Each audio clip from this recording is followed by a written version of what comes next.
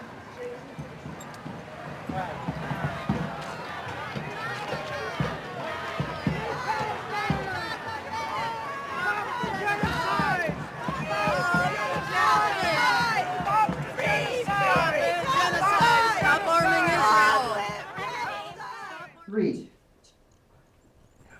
Welcome back to the Seder in the Streets. I'm your host, Katie Halper. And I'm so excited to be bringing on the very special guest, Michael Moore. He is the Academy Award winning documentary filmmaker. He's also the host of the Rumble podcast.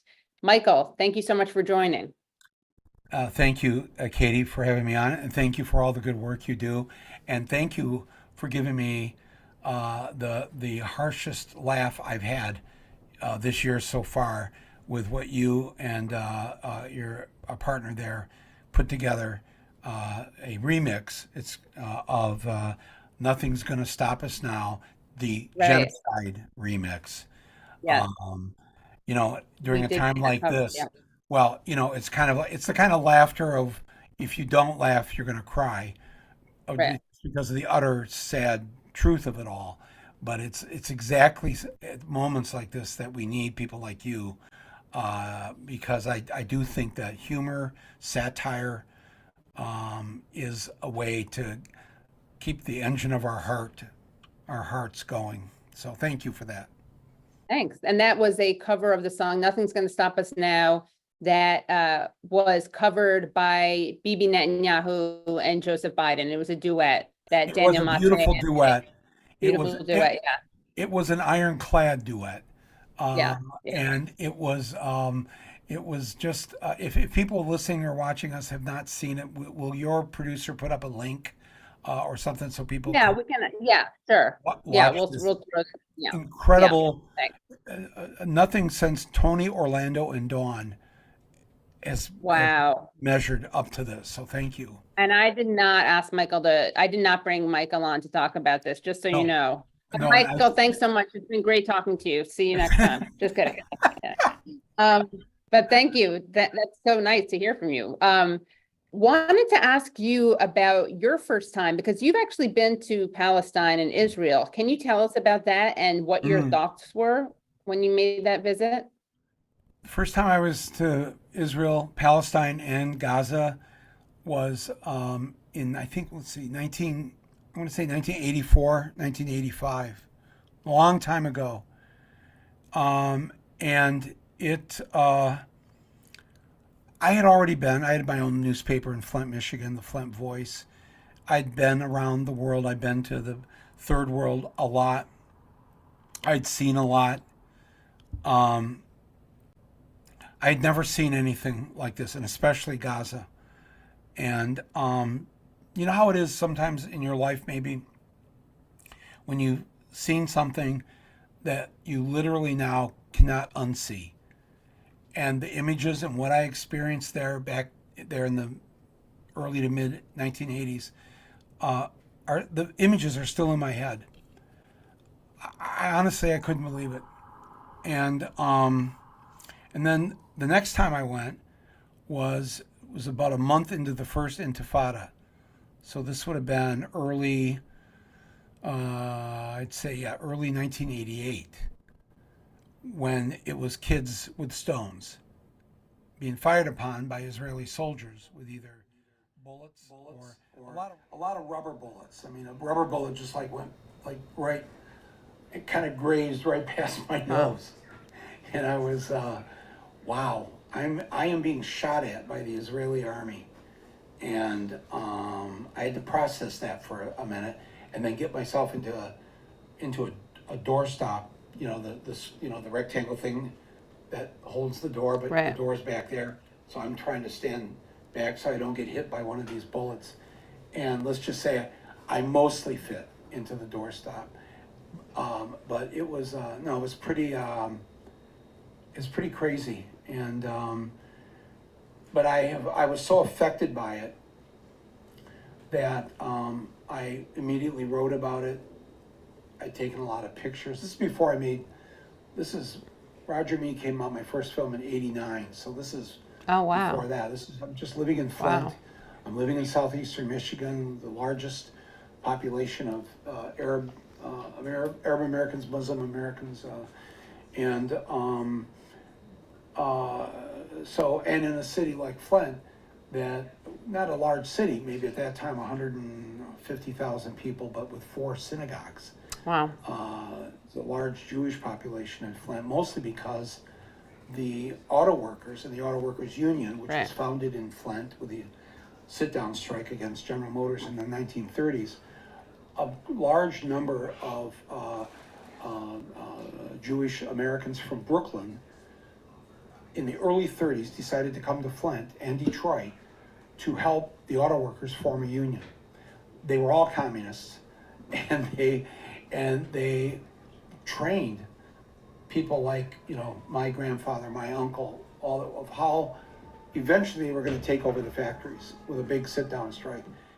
Tried it first in 1932, and they failed, and General Motors crushed them, and a lot of them were beaten. But they didn't go back to Brooklyn. They stayed, and they said, we'll do this. We'll figure it. Now we know what we did wrong. We'll figure it out again.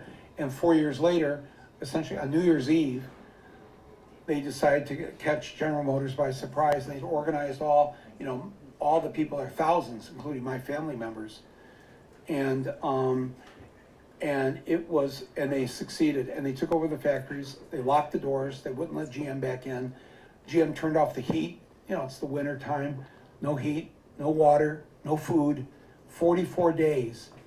They found various ways to sneak things in, but it was a fight. They brought out the National Guard. Wow. There were machine guns surrounding the factory, and only until Franklin Roosevelt essentially and told General Motors, you are not to shoot a single auto worker. And in fact, he then had the governor of Michigan told him, I want you to turn those machine guns away from the workers and and aim them at the Flint police and the Pinkertons, the private army for General Motors. Put the guns on them if they try to hurt any auto workers. And it basically ended the strike, and they got the first contract and all that. But anyway, I'm just saying all that because on this day, on the second night of Passover, that people from Flint, all know the story that we wouldn't have what we had if it weren't for the Jews of Brooklyn. Right. that came to Flint and devoted their lives. And then after they won the contract, after our dads and uncles and moms, my grandmother worked in the AC spark plug factory, after they got a living wage, and health care eventually, and everything else. These Jewish union organizers, essentially, stayed in Flint. They didn't go back to Brooklyn ever. Right. They stayed there, they raised their families raised their families, and so we had this large Jewish population while we were growing up. And now we have Jews in Brooklyn, different Jews in Brooklyn who are right now on the streets.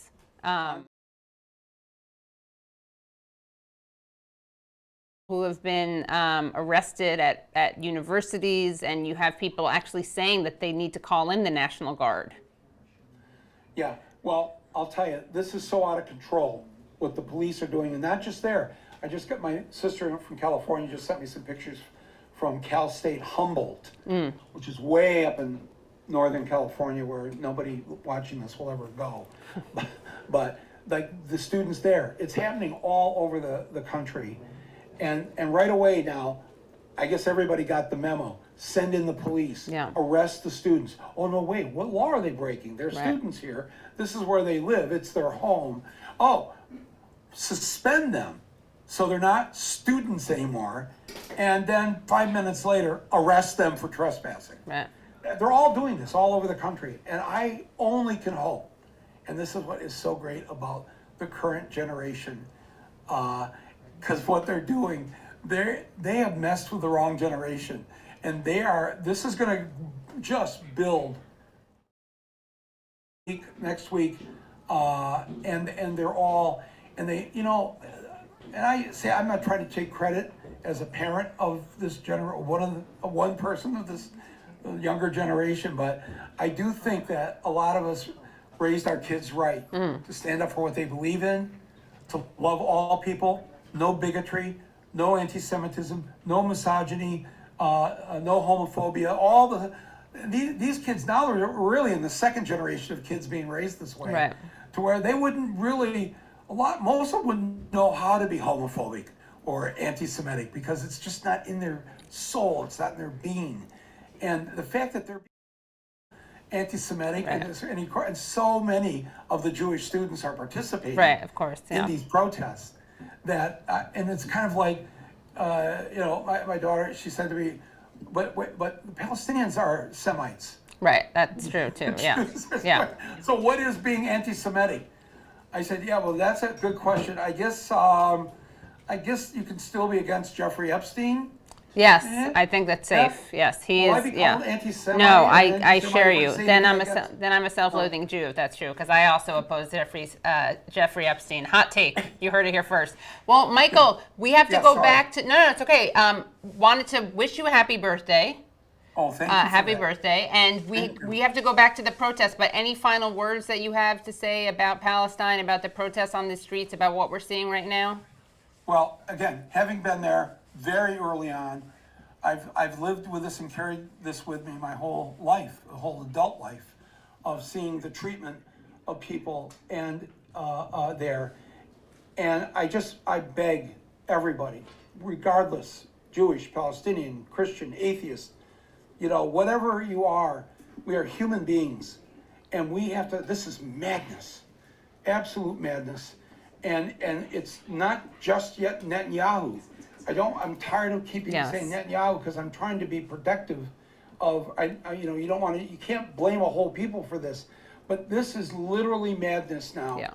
The mass slaughter of innocent people. And if we are silent, any of us right now, we are contributors to this. We are enablers of it. That sign, I saw one of the kids holding silence is violence. This is not the moment to be silent. If you're a student, get involved, join these demonstrations. If you're a high school student, start one at your high school. You have rights. Do not pay attention to the police. All rights are being violated right now. New York City is famous for it. What they're doing at Columbia. You remember during the Republican convention, how they mass arrested anybody protesting Bush back in 2004? The city had to pay tens of millions of dollars to the protesters for housing them in that pier for those days. They're wrong. You're right. Keep doing what you're doing, and let's stop this killing. Pull the plug on Israel. Pull the plug. No armaments. No military aid.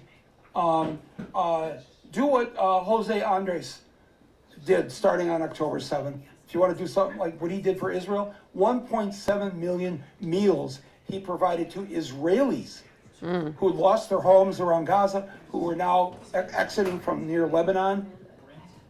And then his people are murdered by the IDF.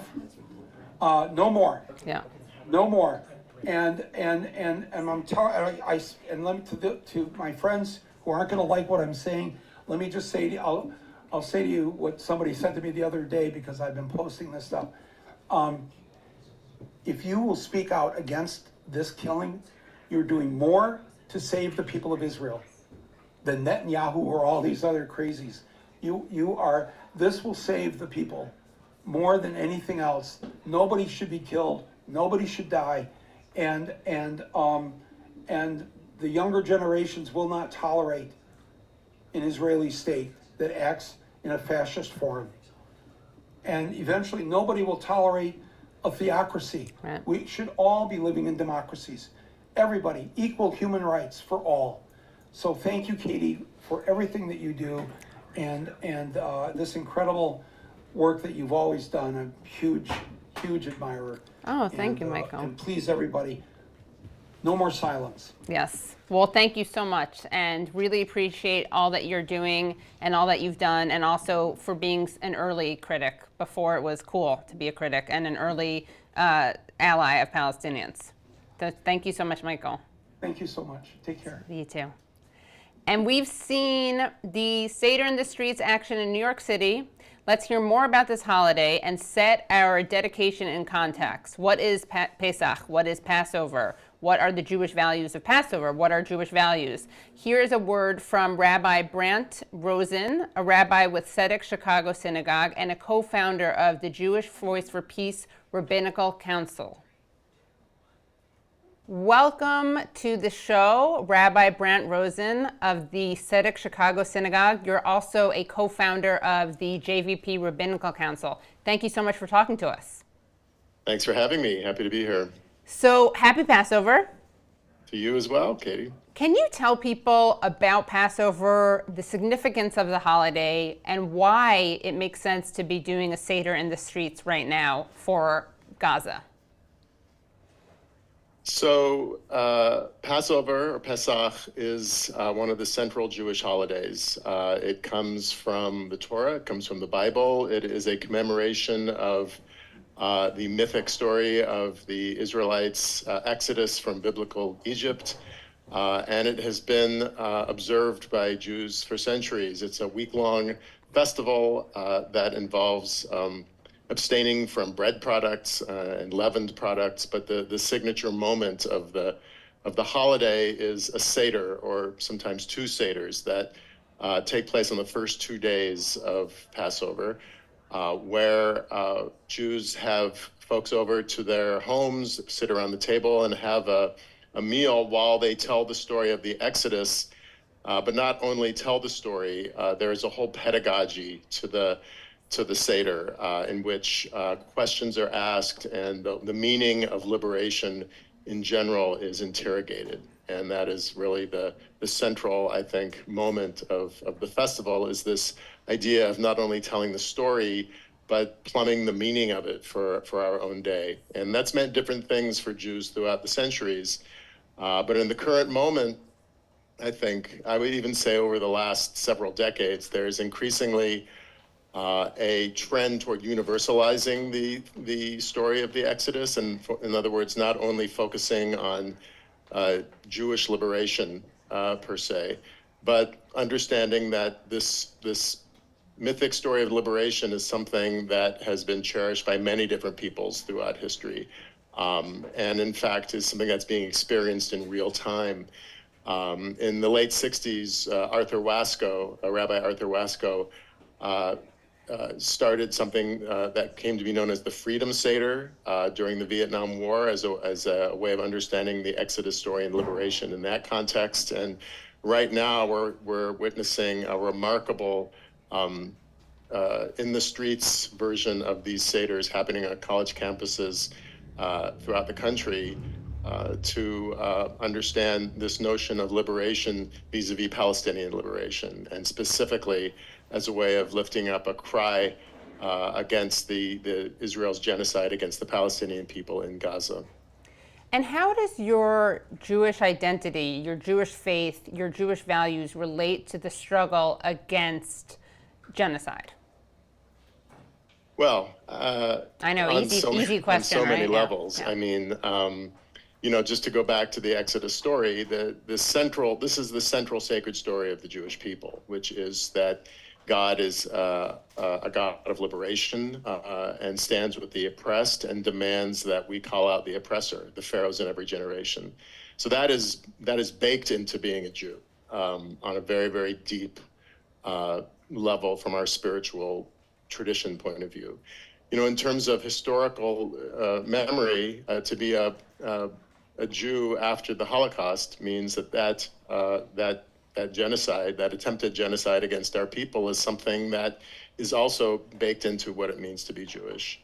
The near destruction of European Jewry during World War II. And so, when we read this story and we read about Pharaoh viewing the Israelites as a demographic threat and enacting state violence against them to enslave them, it's impossible to understand the story, I believe, in the current moment without understanding that part of what it means to be Jewish from a historical point of view is to absolutely take a stand against genocide in every manifestation, not only against Jews, but against all peoples.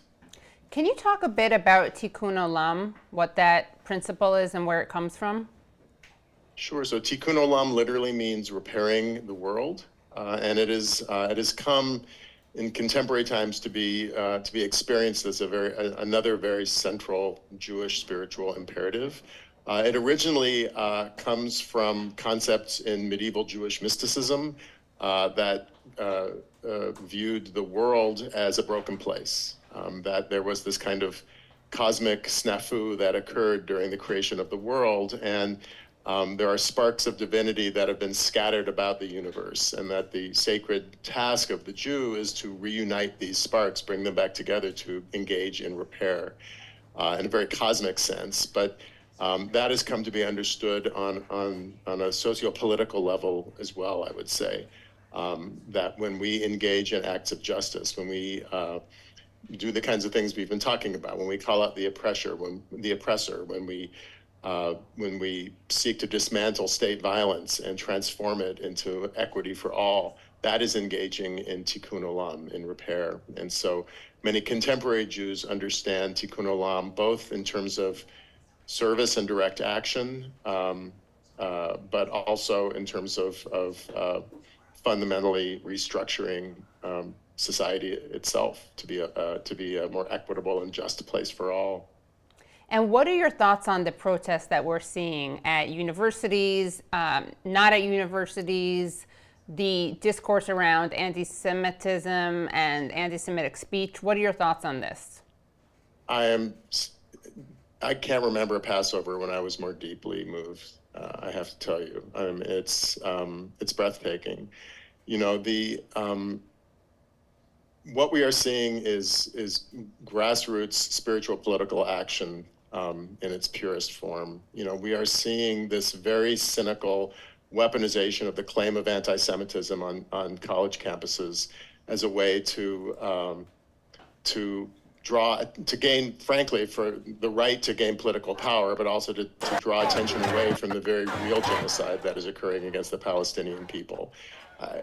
And you know, the claim of Jewish students being unsafe because other students are protesting genocide has just been so deeply hypocritical and galling to observe. And so to see Jewish students and allies coming together and celebrating Passover openly in quads on college campuses to show, first of all, that there's nothing unsafe about being a Jew in public, but also to use their spiritual tradition as an act of solidarity is just, to me, that is the purest form of Passover there is. And it is a political statement that it is perfectly safe to be a Jew. It may make some Jews uncomfortable to call for a free Palestine, but this is I think the best possible response to the very cynical political ploys that are being taken to weaponize anti-Semitism on campuses and throughout the country. Thank you so much, Rabbi. Really appreciated talking to you. Well, my pleasure. Thanks for having me, Katie. Have a great Seder. Back to the Seder in the Streets broadcast. I'm Katie Halper from the Katie Halper Show, and I'm here in studio with Fouad You're going to get it one time, Katie. This is so bad. You're going to get it. Okay. Dakwar, I'm sorry. Fouad Dakwar. It's the least important thing happening right now, getting my last name right. But I want to center your last name. So Fouad Dakwar. And we are talking about these protests that we're seeing right now on the streets. We have people out on the streets. They're getting arrested. They're engaging in civil disobedience. Their arrests.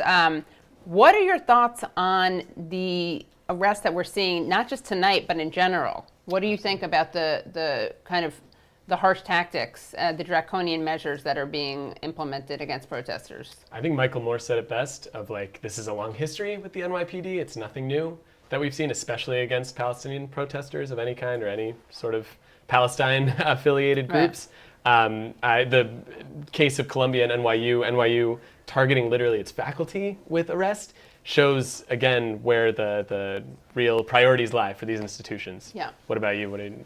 Yeah, I mean, I think that it seems very coincidental that right as Israel's crimes, I mean, crime after crime are being discovered, and they've just, uncovered literally like a mass grave where people were killed at the Al-Shifa hospital, and you found corpses that are literally handcuffed and wearing scrubs. I mean, it's so awful. The world should be talking about that, and instead we're talking about alleged anti-Semitism on campus. And instead we are criminalizing people who are expressing their First Amendment rights to protest and their guaranteed constitutional rights to gather and protest and to speak out. And it's really unfortunate that we have to even spend any time kind of pushing back on that. But we have to do both things at the same time, right? We have to talk about Israel's crimes against humanity. We have to talk about the fact that we know that there was no evidence against the UNRWA workers, even though Israel used that as an excuse to get UNRWA defunded. I mean, this is shameful that other countries had the decency, after committing the crime of defunding UNRWA, other governments at least had the decency to refund UNRWA. The United States won't even do that. So they are, doing Israel's bidding on so many levels. We are arming Israel. We are also complicit in defunding an aid organization that Israel lied about. Yep. And that will last for at least a year, and maybe beyond that. They're not even giving promises about that. Yeah, I mean, it's like every time you think that you couldn't get more shocked about what Israel will do and what the United States will do to cover Israel, they find another low. Yeah, and it's so blatant, and I think you said it best, that this is a clear deflection from the issues. Right. We started to see the American mainstream media caring about when it was aid workers that happened to be Westerners, right, being killed, in the case of the World Central Kitchen. And then finally we were seeing some coverage of the world, like war crimes in Gaza. Right. And then suddenly, we saw the situation with Iran, and now we're covering these student protests, which something, again, that I mentioned, I love that these organizers of the encampments are saying, if you're going to cover our protests, cover what we're actually protesting, which is the situation in Gaza. They are constantly bringing it back to the issue at hand, not these, made up controversies about a chant, or that people are reading too much into, or finding their own situations. Yeah, and that's a solidarity. Even, these universities are saying it's not about solidarity with Columbia students. I mean, that's important, but really that's one level. The real important thing is that this is in solidarity with Palestinians, and this is about Gaza. And it is about, of course, academic freedom and freedom of speech and the right to protest. But what we're really trying to bring everyone's focus back to is what is happening on Gaza. And it's just ironic when you hear people talking about student safety, and they are talking about what it's like to be a Jewish person on campus. And there are two things that I would say to that. One is, well, a lot of Jewish students are actually the ones protesting, right? They're saying none are named. They're saying they're Jewish Voice for Peace. They are, support justice, Students for Justice in Palestine. But the other thing is, if you care about scholastic freedom or scholastic safety, you should be pretty upset that there are no universities left in Gaza. Absolutely. And that they're targeted specifically, like it's not, it's a purpurposeful attempt by Israel, who has targeted also cultural centers, and intellectuals. This is a clear part of a bigger plan there. Yes, and part of genocide. And also something else that we've seen them do, of course, is target journalists. And I mean, they'll do terrible things when journalists are killed in the line of reporting. Like there's that terrible story about that journalist who literally was was forced to bleed out over the course of hours because they wouldn't let medics reach him, and they even shot a medic trying to reach him. But in addition to that, they have the targeting of journalists in their homes with their families. This is not, the Where's Daddy program, the AI program that we've heard about. But it is, I mean, the silver lining, I guess, of this is seeing that younger people are no longer buying into this propaganda, this, benign talking points that people try to use to justify genocide, like Israel has the right to defend itself, or Israel has the right to exist, all these things that sound nice but are actually being used to justify slaughter, people are seeing through that more in ways that they didn't before. Absolutely. I mean, the cat's out of the bag, Right. the toothpaste can't be put in the tube, all those Yeah. whatever phrases are so true when it comes to young people, and that gives me hope, in a really hopeless time, a Yeah. silver lining about what the future could look like if these, thinkers and people are the ones leading the charge in the future for human rights for Right. Palestinians and all of us. Yeah, I also think it's so great to see how interfaith these things are, and it's so great to see, you have Muslim students praying together, Jewish students praying together, students of different faiths celebrating together, doing each other's dances, each other's cultural activities, and it's also great because I think it's important for the world to see that being Jewish does not mean supporting Israel. And I think it also makes it easier for people to criticize Israel without being accused of anti-Semitism. Like, obviously some Jews will still be called self-loathing Jews, and I also don't want to center Jews at anyone else's expense. But let's be realistic, like, the more Jews are critical of Israel, the harder it is to pretend that criticizing Israel is anti-Semitic. Right, and that's part of a broader, I think, necessity to Yeah. make sure that this isn't, it's clear to people that it's not a religious issue. That's Right. another common talking point, Yeah. that this is just, some religious issue that goes back Exactly, thousands right. and thousands of years, Yeah. when really it's very clear the starting point being the Nakba in 1948, Right. and the expulsion of over 700,000 Palestinians from their homes, and the Zionism as a concept of being built on Jewish supremacy Right. in a land. So I like to usually, I'm wearing a cross right now. I don't usually do it. I don't know if this will mess up my mic right now, but I've been wearing it recently just to show, like, there are, first of all, Palestinian Christians, and that my family's values as Christians are in humanity for all, and that there is a like you said, a multicultural and multi-religious movement here that we have, and that it's not, again, some religious issue that can never be solved. Right, that myth about, it's just Muslims. First of all, it totally erases the non-Muslim Palestinians, right, Christian Palestinians.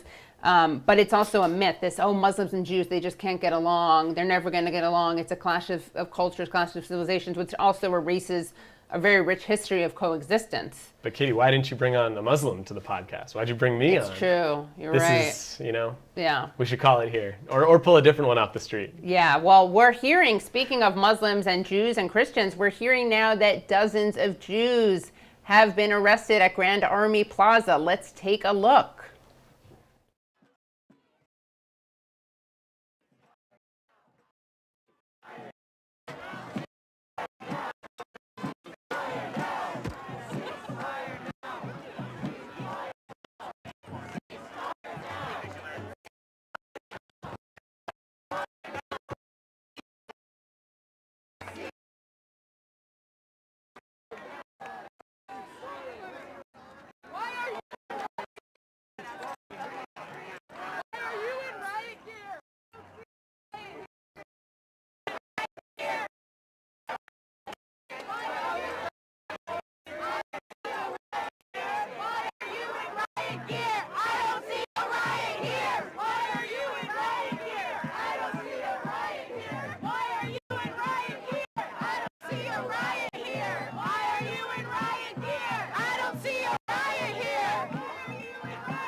Hello and welcome back to the Seder in the Streets broadcast. I'm Katie Halper and I'm here with Fouad Dakwar, who is a Palestinian-American comedian and musical theater writer.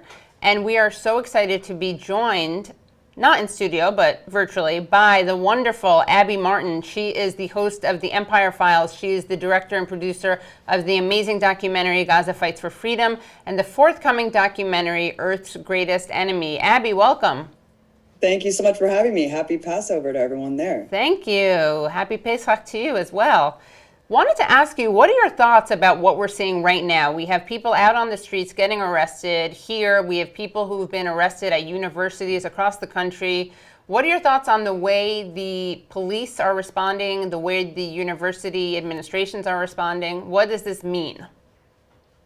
Yeah, I mean, as an Occupy head, someone who was in the middle of the encampment in Oakland, I have never been more excited about a movement that is swelling right now. I think it's incredible, inspiring, and I'm so optimistic about where this is going and the fact that it's just catching on like wildfire. I mean, the reaction is just absolutely ludicrous. The fact that you have the NYPD doing what they do best. I just saw on the live stream arresting dozens and dozens of Jewish people who are standing against genocide, saying not in our name. It is like living in a parallel universe, like an alternate reality. I mean, I on one hand, I'm watching the peaceful encampments. I'm watching Jewish students alongside Arab students, alongside just, non-affiliated students, and they're all together, standing together, respecting each other. I mean, this is what's really, changed, I think, this time around, Katie, is that, like you were saying before, I mean, we're no longer on the defense as anti-racists and as anti-bigots and people who care deeply about the plight of Jewish people and fighting against anti-Semitism. We're no longer on the defense saying criticizing Israel is not anti-Semitic and here's why. So now the genocide defenders are on the defense, and that will always be cemented now. Now Israel's an apartheid state committing genocide, and those people have to be shamed and apologize for their position. So I think it's beautiful, but I mean, just think about how insane this is. The fact that students, hundreds of students all across the nation are being arrested for standing up to the repression of pro-Palestine speech. For the last couple of years, Katie, pro-Palestine speech has been the most policed speech on college campuses, even though we've heard Milo Yiannopoulos and Candace Owens and all these people love to talk about free speech on college campuses and how offensive it is to be heckled. No, when we're talking about criminalizing speech and policing speech, pro-Palestine speech is the most criminalized speech in the country. And like I said, the alternate reality of the president of the United States to the president of these universities talking about the outrageous anti-Semitism on campus. What are they talking about? What the hell are these people talking about? They have to construct an alternate narrative again. I mean, it's just like everything that we've seen in the last 6 months. Don't believe your lying eyes. Don't believe your lying eyes. Just take the word of our politicians and media pundits telling us, no, this is about anti-Semitism. This is not about protesting genocide. And it's honestly cartoonish, Katie. It is cartoonish. These people aren't protesting. It would be bad enough if they were protesting the Iraq War or something that the U.S. government was doing and being repressed just the same. They're protesting a foreign government committing genocide sponsored by the U.S., and the foreign government is threatening American citizens. They're threatening American citizens, saying you will never get a job. Right. Your degrees will be meaningless. The audacity of the Israeli government to be taking to social media, actually threatening the livelihoods of students. But this isn't the first time. Look at what they've done with BDS laws across the country. And it's time to stand up and say no more. And I am here for it. Well, speaking of BDS laws, can you tell us about your own experience? You actually sued the state of Georgia. I did, and sadly, so many more states have installed these BDS laws, which basically says that if you're a state contractor, whether it be a substitute teacher or a construction worker in the state, any of these states, I mean, it's basically like 90% of the states in the country now, you have to sign a contract pledging fealty to Israel if you want to receive funds from the state. So I received such a contract in Georgia. I was appalled and I was taken aback. And, as someone who'd covered these laws, of course, I refused to comply and sign this contract, and the entire conference that I was supposed to speak at Georgia for fell apart. And I sued over this law. It's an egregious violation of the First Amendment. The right to boycott was enshrined during the Montgomery bus boycotts. This is a political speech issue. And so the judge, Judge Mark Cohen, actually ruled in my favor initially. And then an Israeli consulate official, an actual foreign lobbyist, sat in the Georgia State House and advocated to change the law and render my case moot. So it was fascinating to see a judge do the right thing, and then an Israeli government official come and actually lobby to change the law, and everyone just said, okay, this is about anti-Semitism, we'll do it. I mean, the lobbying campaign to conflate Judaism and Zionism and to make every critique of Israel about anti-Semitism has been appalling, and it's worked for so long, but it's not going to work anymore. And the fact that these BDS laws were already put into place is that they knew the tide of justice was coming and mounting. They knew the inevitability of a movement, the masses refusing to participate in what is going on. So they saw the writing on the wall a long time ago, Katie, and that's why these BDS laws exist.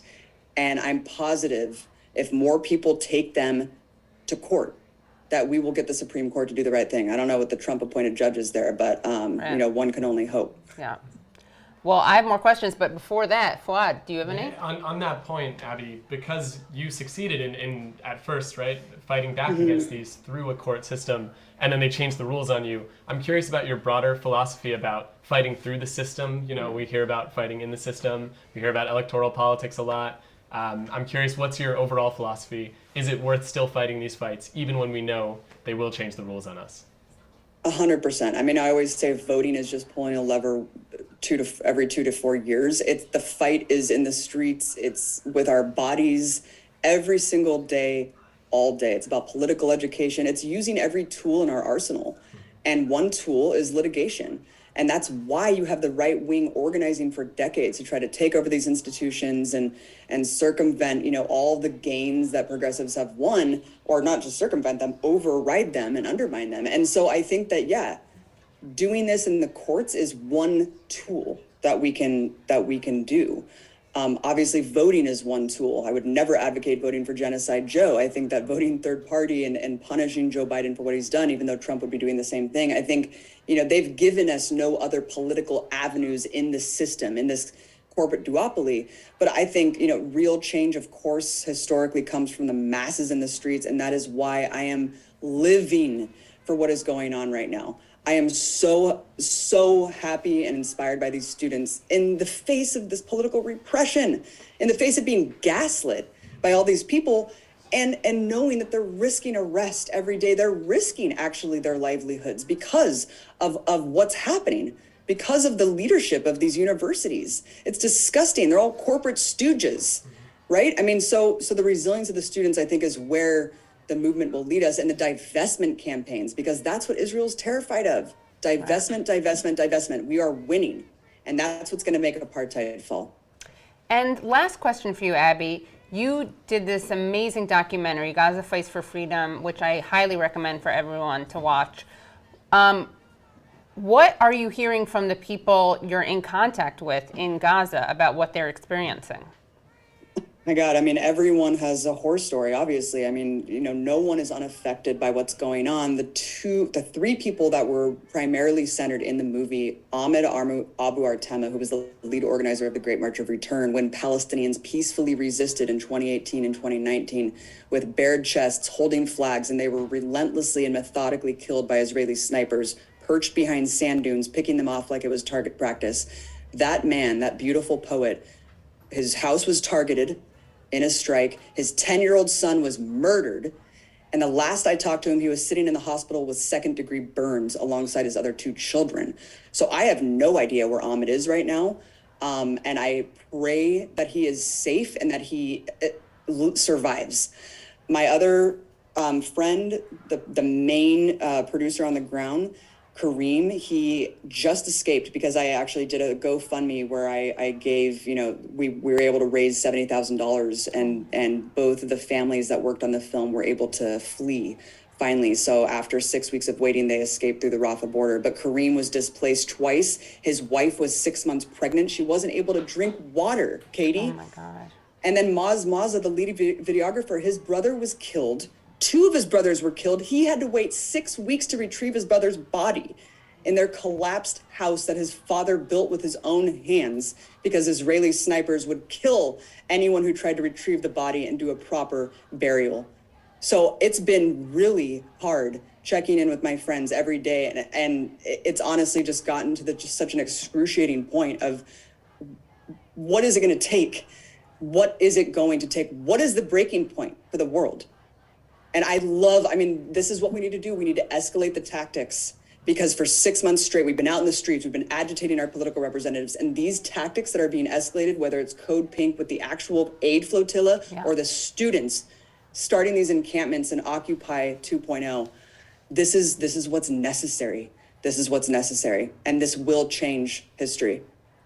Thank you, Abby, so much for your words of inspiration and for all that you do. Really appreciate it. Thanks so much, you guys. Great live stream. It was an honor to be here. Thank you so much. And we are going to cut back to our Seder in the Streets action outside of Grand Army Plaza, where we're hearing reports that a mass arrest is taking place. We'll be back after this.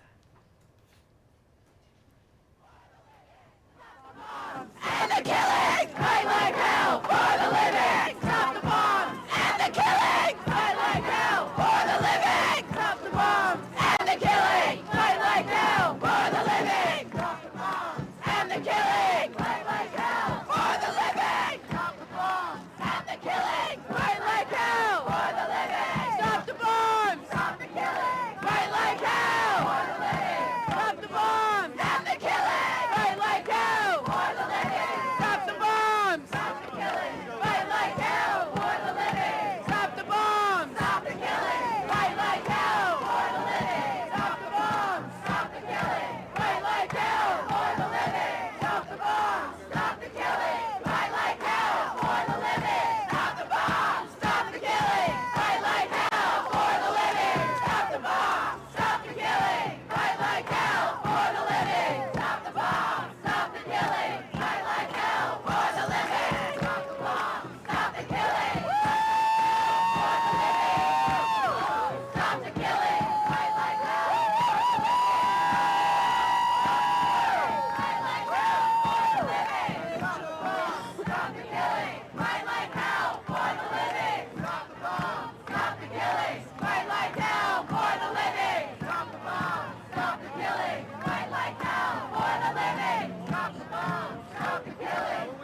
Palestine! Free, free Palestine! Free, free, free Palestine! Free, free, free Palestine! Free, free Palestine! Free, free Palestine! Free, free, free Palestine! Free, free, free Palestine! Free, free Palestine! Free, free Palestine! Free, free, free Palestine! Free, free, free Palestine! Free, free Palestine! Free, free Palestine! Free, free, free Palestine! Free, free, free Palestine! Free, free Palestine! Free, free, free Palestine! Free, free, free Palestine! Let Gaza live! Let Gaza live! Let Gaza live! Let Gaza live! Let Gaza live! Let Gaza live! Let Gaza live! Let Gaza live! Let Gaza live! Let Gaza live! Let Gaza live!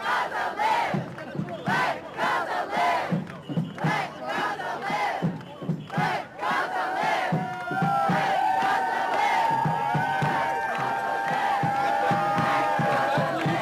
Stand back, please.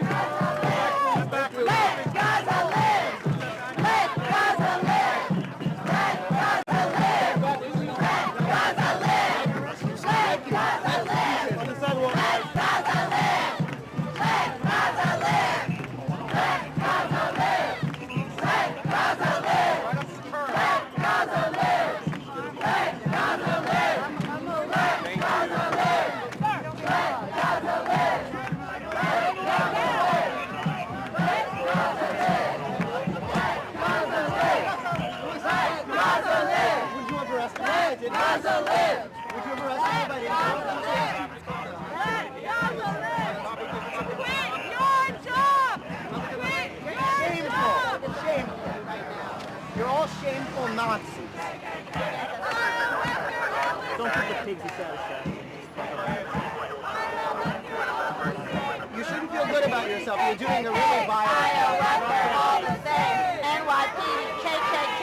Iowa, they're all the same. NYPD, KKK. Iowa, you're all the same. Slowing you down. About this incredible event. We just witnessed 300 of our comrades take a rest.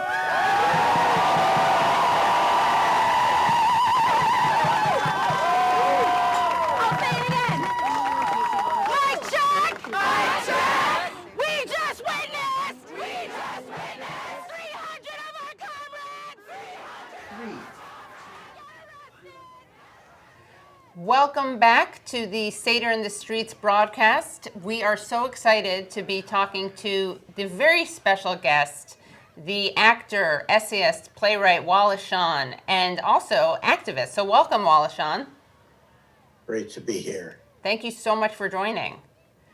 Why is this issue important to you? I know that you're active with Jewish Voice for Peace. So what makes you interested in this issue of Palestine? Well, I mean, I suppose it's the same as a lot of the people in the street. I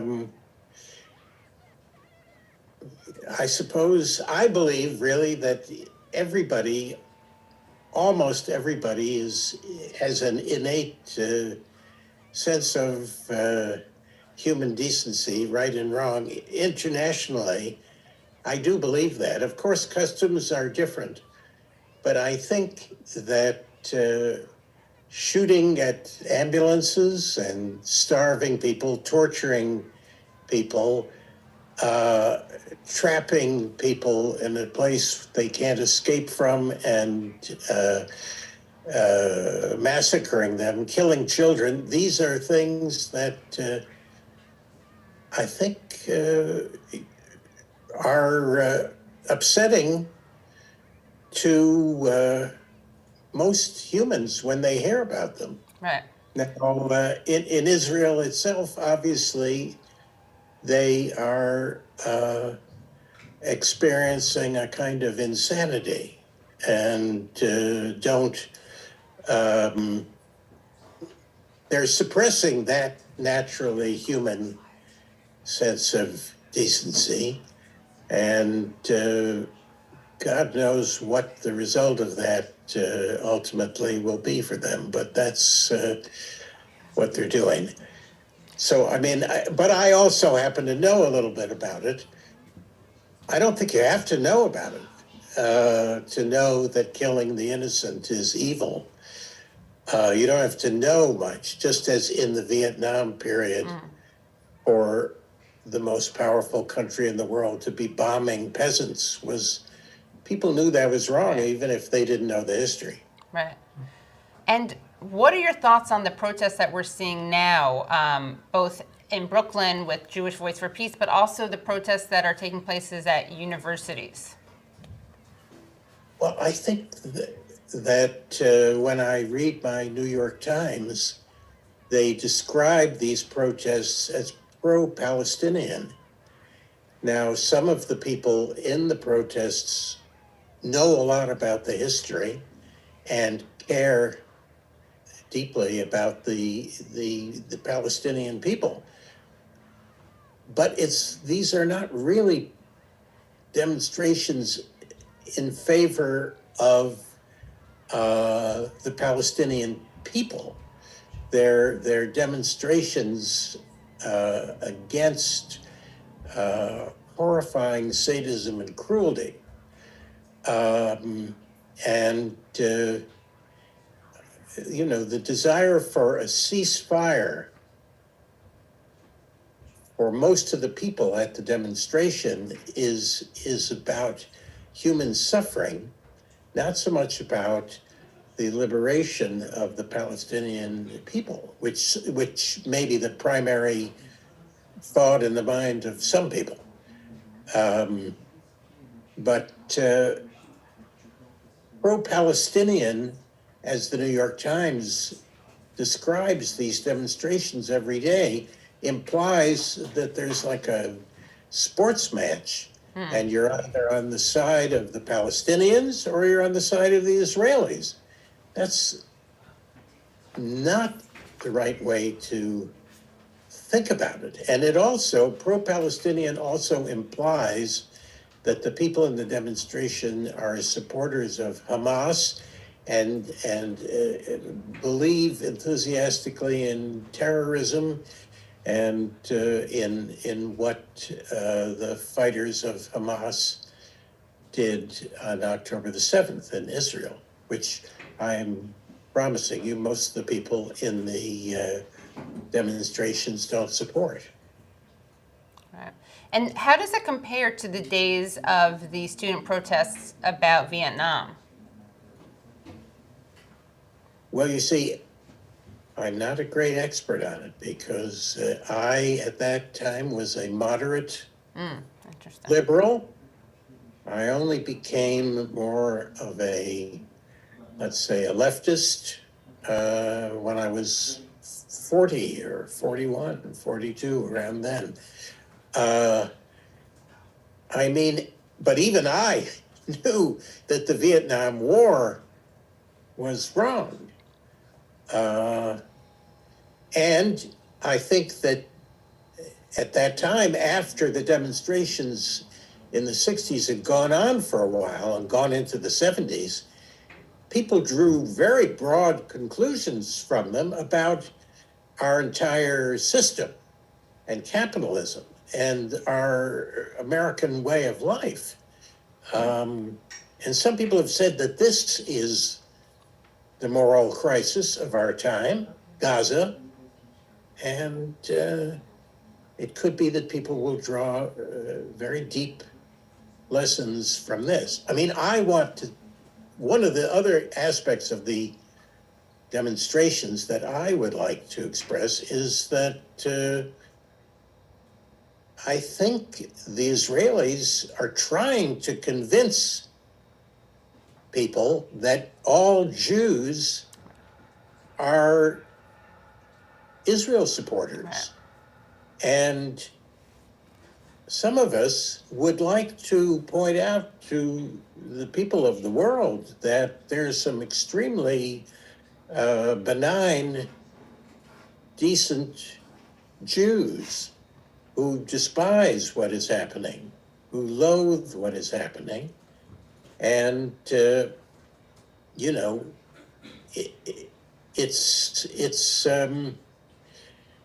it's horrible, really, to think that the consequence of Hitler's crimes was the creation of this misbegotten state, really, which many left-wing Jews warned against, by the way, but the creation of a state which is now the most hated country in the world. Thank you, Netanyahu. This is a terrible, terrible thing. And unfortunately, so many of the people in Israel seem to support what their government is doing. And, I hope to God that there will be change over there, and that the reputation of Jews in general will not be harmed. I mean, I think all the talk about anti-Semitism, I haven't really, it's very hard to, I don't really believe that there's a lot of anti-Semitism on campus of Columbia University. Right. To me, anti-Semitism is about despising a race of people. I don't think so. I don't think they've come up with many examples of actually bad things that have happened to Jews, although the students, Jewish students, particularly Zionists, may feel hated, but that's not anti-Semitism. Right. Let's hope that anti-Semitism doesn't develop. Anti-Semitism in Europe was a hatred of people who had not harmed anybody. Right. They burned people at the stake in the 14th century because they thought they'd poisoned the wells, and they hadn't poisoned the wells. And they thought that they were killing babies, and they weren't killing babies. They were innocent. Now, the Israelis are really doing something bad. Right. Yeah. So let's hope that anti-Semitism is not a result of that. Well, I'm curious about your shift from moderate politics to leftist politics at 40, 41. Was your perspective on Palestine part of that shift at the same time? We see a lot of progressive accept Palestine. Right. Was did that happen at the same time for you? What was the wake up? It didn't really happen quite at the same time. I mean, I think I read more about the United States in Latin America, for example, had a huge effect on me. And then my girlfriend had always been a leftist. And I think for many years, in a subtle way, worked on me. You have good taste. She gave me a book of Chomsky. Oh, nice. And I immediately loved that book, and immediately loved him. And of course, he wrote a great deal on the subject of Israel-Palestine, and I read what he wrote. I read what other people wrote, and I loved the book "The Iron Wall" by Avi Shlaim, an Israeli historian. That was a wonderful book that affected me, and and then I met some incredible people from Jewish Voice for Peace, who kind of recruited me to Jewish Voice for Peace, largely because they were so smart. And I felt more comfortable associating with them than I had previously felt with other groups. I mean, I'm a difficult kind of person because I don't like to sign a petition where I don't really agree with all of it. Right. Although I've learned that you have to sometimes in political life. But I felt very comfortable with those people. Wow. Well, I'm glad that you felt comfortable with them and that they were able to recruit you because you're such an important voice on this issue. So congrats to you and to Jewish Voice for Peace. And thank you so much. We're going to go back to the protests, but we want to thank you for joining, and definitely we'll check in with you at another point because you have so many great, interesting things to say on this and so many other things. So Wallace Shawn, thank you so much. Thank you for having me. Thank you so much. Thanks. Thank you. That was great. So, folks, we are coming close to the end of the broadcast, the Seder from the Streets broadcast. But before we sign off, we want to share one more interview that we have. And this is an interview that I did with Stephen Donziger, the great human rights and environmental lawyer who was persecuted and prosecuted by Chevron for winning a historic judgment against Chevron for poisoning the people of the Amazon in Ecuador. So excited to be speaking to attorney and climate activist Stephen Donziger. Welcome, Stephen. Thank you, Katie. Really happy to be with you. So tell us why the issue of Palestine is an important one to you. Oh, man. I mean, you know, this is probably the human rights issue of our generation. And it's important to me just as a human rights person, attorney, advocate, but it's also important to me personally because I grew up Jewish in the United States of America. And I grew up, you know, being kind of educated, or I should say miseducated, with a lot of mythology about the state of Israel. So, you know, since October 7th, it's been, you know, quite the journey for me personally, but most importantly, I'm utterly outraged as a human rights person and just as a human being at what the state of Israel is doing to the Palestinian people. Both since October 7th and of course from decades prior. So, you know, this is the issue. And if you believe in human rights, if you believe in justice, this issue must be dealt with, addressed, spoken out about. And I've tried to do that, you know, as much as I can since October 7th in my own small way. Tell us about the encampments you've visited and the protests you've been to and what you've seen. I have spoken there and lectured there at the law school twice in the last couple of years, just about climate stuff on my own journey as a human rights lawyer fighting Chevron. I went up there a few days ago. The campus was completely locked down. It's militarized. The New York City police are surrounding the campus on the outside. Many of them are in riot gear. What people need to know is the New York City police is not like a typical police department. It is like probably the largest and most sophisticated city police department in the United States. It has a military wing. It does, you know, surveillance of Muslims and others that it considers threats to the power structure. It's almost like a kind of a combination of a CIA and a traditional police force.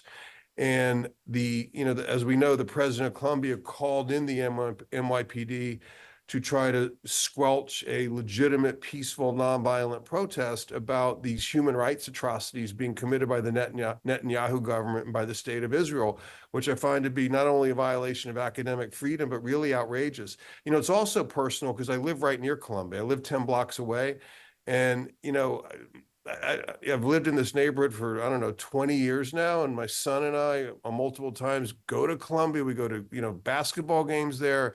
We walk through the campus, we admire it. My son's like, God, you know, when he's little, he's like, I want to go here. And it feels like an extreme violation on a lot of levels, including of the neighborhood. But more importantly, I just want to salute the students out there for their solidarity with the people of Gaza. I mean, this ultimately is not about my feelings or about the neighborhood. It's ultimately about the fact that, you know, thousands and thousands of people, most of them women and children, are being slaughtered, you know, with U.S. weapons financed by U.S. tax dollars. And the Biden administration is doing this with our money. And if we don't speak out, this kind of thing will happen again and again and again. And ultimately, you know, the students at Columbia, many of whom have been arrested, students elsewhere at Yale, NYU, many other universities, They are leading the way in this country right now on this issue. It's not the politicians, it's not Congress, it's not the mayor of New York who's tried to defend the president of Columbia. You know, it is the students, and I've seen this throughout history. I felt it as a student when I engaged in protests in college and grad school. Students almost always are the cutting edge of the spear in terms of moving a society forward. And I'm just incredibly proud of the students for engaging in this kind of peaceful protest activity. It's a damn outrage that the Board of Trustees at Columbia, the president of Columbia, has violated academic freedom and tried to shut it down, acting like it's some sort of threat to the order of the university. It's an expression of the essence of the university.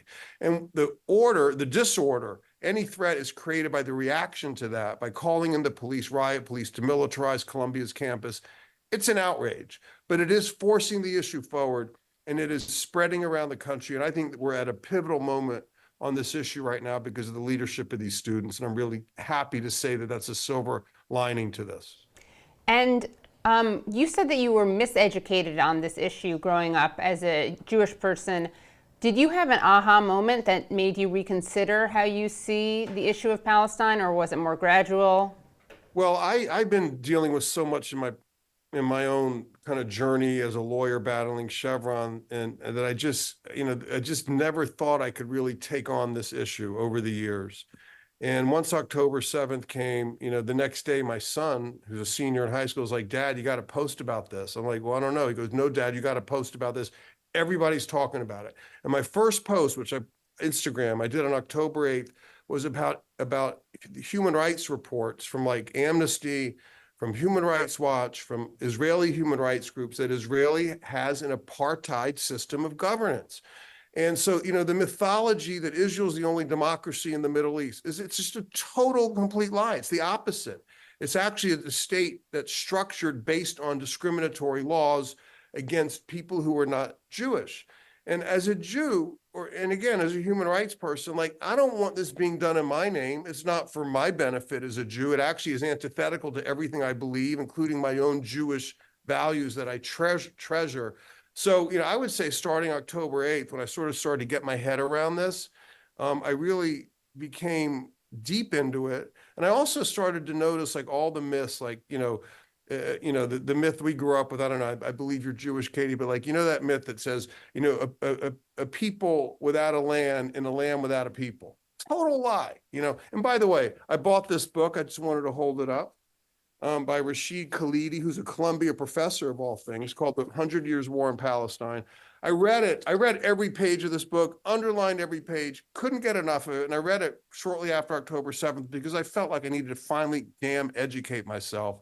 And I recommend this book. There's other great books by Nora Erekat and many others, but Khalidi, who's a historian at Columbia, wrote this book, and it really traces the whole history of the birth of the state of Israel, which, contrary to what I had been told my whole life in Sunday school when I was bar mitzvahed, was actually a result of a massive land theft. So let's not kid ourselves.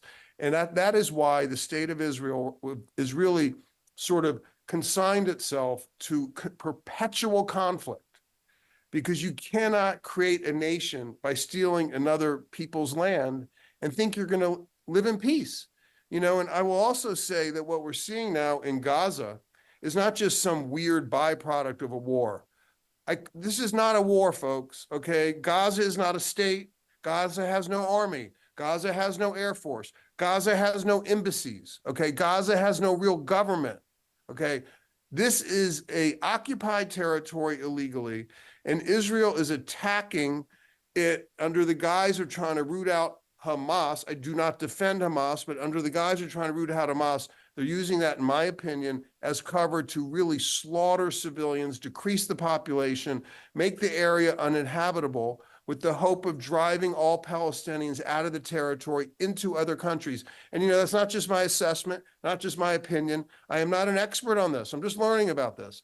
But there's an article in 972 magazine, an Israeli publication, by Abraham Yuval, who's a brilliant young journalist, that captures this out of a document produced by the intelligence ministry of the Netanyahu government on October 13th, less than 1 week after the Hamas attack of October 7th, where it outlines a plan to use this attack into Gaza as a pretext to drive and resettle all the Palestinians in the territory into Egypt. And folks, the famine, the denial of humanitarian aid, the incessant bombing, the complete destruction of cities, the using AI to determine targets, like collapsing entire apartment buildings, okay, with hundreds of people in them because there might be one junior Hamas fighter in the building. All of that has happened not by mistake, not because Israel is trying to take care to not harm civilians, but precisely because, in my opinion, the purpose of this so-called war is to destroy civilian life, make that area impossible to live in so people leave and Israel can colonize all of Gaza. And I will mention, as you know, that almost all people who live in Gaza actually come from what is known today as Israel. They had their land stolen. They're either refugees or descendants of refugees who should be living over the fence on the other side. Those are their villages, okay? So we have to understand the history. We have to understand the context. And I am indebted to Professor Khalidi for this book because it really helped me educate myself, but I'm hardly an expert. And last question. I'm just a pissed off Jew and a human rights lawyer right now. Nice, that's a good combo, killer combo. Yeah. So last question for you is, as we celebrate Passover, you mentioned your Jewish values, how you find Israel's project antithetical to your Jewish values. What are your Jewish values, and what are the values that resonate with you as a Jew? Thank you for asking that. You know, when I think of my Jewish values, and this is very personal, I mean, not only am I not an authority on Palestine, I'm not an authority on Judaism, even though I'm Jewish and I had a bar mitzvah. Hardly qualifies me as like an intellectual authority of Judaism. But where I grew up in Northeast Florida, to Jewish parents. My mom always talked about the need to reach out and to care for others and to engage in civic life. My mom was a great example for me because when I was a kid, we would go to protests. We would, you know, my mom was hugely involved in the boycott in support of Cesar Chavez and the Farm Workers Union, for example. And of course, I read about Mississippi and you know, people would come down from the north to help with voter registration during the civil rights movement. And that, to me, is the best of Judaism. It really is. And there is no doubt Jews have been persecuted. There is no doubt there is real anti-Semitism. But I will say this, I don't feel like the so-called anti-Semitism talked about by certain members of Congress and members of the media on college campuses. I believe that there's a little bit of an element that some of that might be real, but there's a lot of that I believe is manufactured. And I think the Israeli government does it intentionally to give itself cover to kill Palestinians. Right. Well, Stephen, thank you so much for all your work and also for speaking with us tonight. Love what you said. Thank you for what you're doing. I love your work, and you know, keep the faith. Let's keep fighting. Thank you again. Thanks. Bye, Stephen. Bye-bye. Welcome back to the Seder in the Streets protest. We've been seeing some very exciting action on the streets. We've been seeing some really exciting protests, activism, organizing around the issue of Gaza. And it's so important that everyone do their part, raise their voices. Please do check out all the work that Jewish Voice for Peace is doing and all the other organizations who took part in tonight's activities. It's a wonderful way to spend Passover with our friends out in the streets. And also, please bring this issue to your Seders this week if you're going to any. I know I will be doing that. And I also wanted to just say thank you to everyone for tuning in. Thank you so much, Fouad, for coming and joining us at this stream. And happy Pesach. Thank you. Thank you. Also, you can find Fouad where? At Not Fouad on all the things. Fouad of Nazareth is the show we're working on. And also check me out at The Katie Halper Show at youtube.com/The Katie Halper Show. That's youtube.com/The Katie Halper Show. I release clips every night at 7 p.m. and I do a live stream Tuesdays at 7 p.m. EST. And we're going to leave you with a final interview with none other than Queen Susan Sarandon. Welcome, Susan Sarandon, Academy Award-winning actor and activist. So excited to talk to you. Thank you. I'm so happy to be here. Exciting times. Yes, so tell us why you've been out on the streets, you've been visiting encampments. Why is this issue about Palestine an important issue to you? Well, for so many reasons. I mean, I've been following what's been going on in Palestine for many years, and it finally has gotten to the point where it's undeniable, which is the positive part of this onslaught and this genocide, is that suddenly the narrative is being challenged.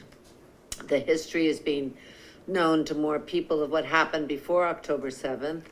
And thanks to the advent of cell phones, we're actually, for better or worse, seeing firsthand what a genocide looks to as it unfolds. And despite the fact that our government is refusing to in any way absorb the enormity of the situation, I think that real Americans, as you can tell from the polls, want a ceasefire. They can't stomach this, even if you're someone who isn't living online and is looking at statistics through mainstream media, which are, definitely not on the side of Palestinians. Just the fact that we're giving so much money without any strings to a country that has healthcare, has subsidized housing, has free education, while we simultaneously with our tax money are knocking down all their institutions in Gaza, all the universities, wiping out culture, wiping out whole families. It's just gotten to the point now where it's undeniable. And the fact that so much of it is being done without a vote, and that we are continuing to allow illegal settlements. So we're in much deeper in this travesty than we are in other places, which are also deserving of examination. But the fact that it's so immediate in terms of, our funding, that if we were to say cut off even for a few days, the whole thing would stop. It's very hard to just let it go. You can only deny for so long. And now with this amazing uptick of actions by kids that are so well versed in the history, and we're seeing it, Jewish kids, Muslim kids, just WASPy kids, everybody that is offended by this lack of humanity and who is not affiliated to a party, is not Democrat, is not Republican, but is just human, and says no to this kind of horrifying bullying by the United States, I think just has given me faith. That and unions are the only two things that I see going forward that really, really say, please stay in this country. We can change the system. We can do something. And I was just, I was up at Columbia. I was just now with the NYU kids, and they know what's going on. And they're embracing, they're praying together. It's just so beautiful to see what's possible. And to see them throwing off this yoke of censorship and discrimination and hatred and greediness and refusing to accept it. To me, this is just everything. So I'm so happy that I can go and say I stand with you. I mean, I can do very, very little as an individual, but when we're all together, then things start to happen, and we're seeing through across the United States. And what happens is that Columbia made this mistake. They just overreacted. They could have just let it sit, and it would have gotten much less press. And now they've got the teachers quitting. I know that they have a niece at Barnard. I know that the kids that came to do the tours, because that's what's going on. So all these kids that were accepted at Columbia refused to do the tours, and they're sitting with the protesters. The kids that were hired to give the tours are refusing to give the tours. It's gone all the way down, and it's so inspiring and so hopeful. I'm really excited for the potential of what's going on now. It seems like what you've observed is very different from what some of the media reports have been. Can you talk about that disconnect between what they're describing as kind of like scary, hateful protests versus what you're actually seeing and experiencing at these encampments? Well, I think that the pro-Zionist narrative is being challenged in a very, very serious way. And so it's very important for the mouthpieces of power, which are the CNN, MSNBCs, New York Times, to do as much as they can to sell a narrative that is, I was on, when I went to Columbia, they had my name, when they were reporting on it, they had my name and then something about threatened students with a chainsaw, which then related to someone else in an article, but made it seem, if you're just looking at clickbait, that somehow I was raging with a chainsaw at Columbia.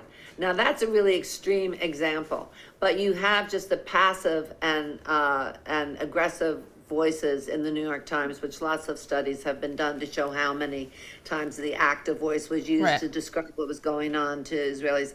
And this, this false narrative, which about how Jewish kids on campus are being terrified because they see protests, when you have students in Gaza or even students at Columbia who were sprayed and had to be hospitalized. And what's so horrifying about that is that the charge of anti-Semitism is real and it should be leveled in some cases. And now it's just being thrown around so that it's losing its power, which is very dangerous.